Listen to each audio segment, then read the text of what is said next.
పురుషోత్తపట్నం ఎత్తిపోతల పథకం second phase రావారంలో ఉన్నటువంటి ఈ పంపులు ఈరోజు ప్రారంభించడం జరిగింది.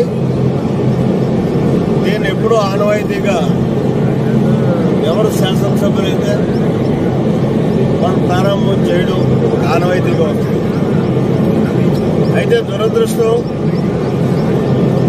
వాళ్ళకి ఎప్పుడు ఈ పంపులు మాత్రం స్విచ్ ఆన్ చేయలేదు. గత 5 సంవత్సరాలు మళ్ళీ తిరిగి మాకే వచ్చింది ఆ అదృష్టం. ఆనాడు మేమే ప్రారంభోత్సవం చేసాం మా నాయకుడు చంద్రబాబు నాయుడు గారితో. మళ్ళీ ఈరోజు తిరిగి పునః ప్రారంభం చేశాం. సత్యప్రభు గారు కానీ ప్రతిపల్ నియోజకవర్గం నుంచి, మరి అలాగే పిఠాపురం నియోజకవర్గం పవన్ కళ్యాణ్ గారు మరి ఆయన రావాలి, కానీ ఆయనకు ఉన్నటువంటి పని ఒత్తిడి మీ అందరికీ తెలుసు. ఆ కారణంగా మరి అక్కడ ఇన్ఛార్జ్ అయినటువంటి శ్రీనివాస్ గారు రావడం జరిగింది. ఆయన తరఫున ముగ్గురం కలిసి ఇవాళ ఈ పంపుల్ని ప్రారంభోత్సవం చేయడం జరిగింది.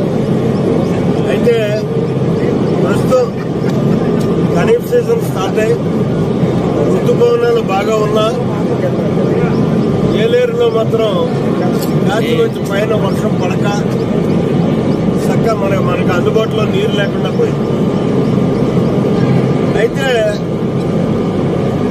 ప్రస్తుతానికి తాత్కాలికంగా ఈ 2 రోజులు పడ్డటువంటి వర్షం సందర్భంగా మొన్నటిదాకా కేవలం 3.36 టీఎంసీ వాటర్ ఉంటే ఇవాళ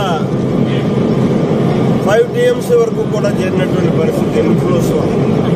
ఇప్పుడు ఇది కూడా తోడైంది.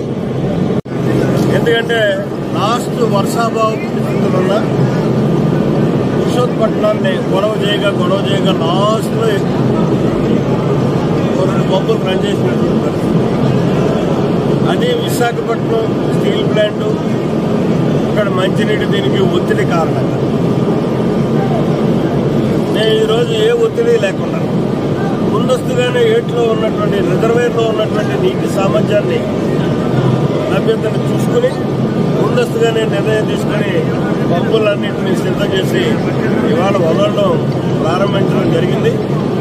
ఇది సిద్ధశుద్ధి కలిగేటటువంటి ప్రభుత్వం చేసేటటువంటి విధానం అని చెప్పడంతో కేవలం 5 సంవత్సరాలు కూడా ఈ లిఫ్ట్ ఇరిగేషన్లు అన్నీ కూడా అటు పుష్కరం కానీ ఇటు పోలవరాన్ని పురుషోత్తపట్నాన్ని కానీ అటు తాళ్ళూరు లిఫ్ట్ని కానీ అన్నింటినీ కూడా పడుకోబెట్టారు గత ప్రభుత్వం. వాళ్ళన్నింటినీ నిద్ర లేపు వాళ్ళు అన్నీ పనిచేసేటటువంటి ప్రయత్నంలో మేము పని చేయిస్తాం. సీజన్కి మనకి ఇబ్బంది లేకుండా అటు విశాఖపట్నానికి నీరు ఇవ్వడం కానీ ఇటు మన ఏలూరు ఆయకట్టుకి పరిపూర్ణంగా నీరు తీసుకోవడానికి కానీ ఇబ్బంది లేనటువంటి పరిస్థితుల్లో మాత్రం నడిపించగలదు అనేటువంటి ధైర్యం ఉంది. ఏమాత్రం వర్షం పై క్యాచ్మెంట్లో పడి ఒకవేళ అనుకున్న ఇదిలో క్యాచ్మెంట్ నుంచి నీరు వస్తే మాత్రం పంపులు మళ్ళీ నిలుపుదల చేయడం జరుగుతుంది. అయితే అక్కడి నుంచి క్యాచ్మెంట్లో నీరు కానీ తక్కువ ఉన్నట్టయితే లభ్యత తక్కువ అయినట్టయితే పంపులు నిర్విరామం కూడా పనిచేయించడం జరుగుతుంది.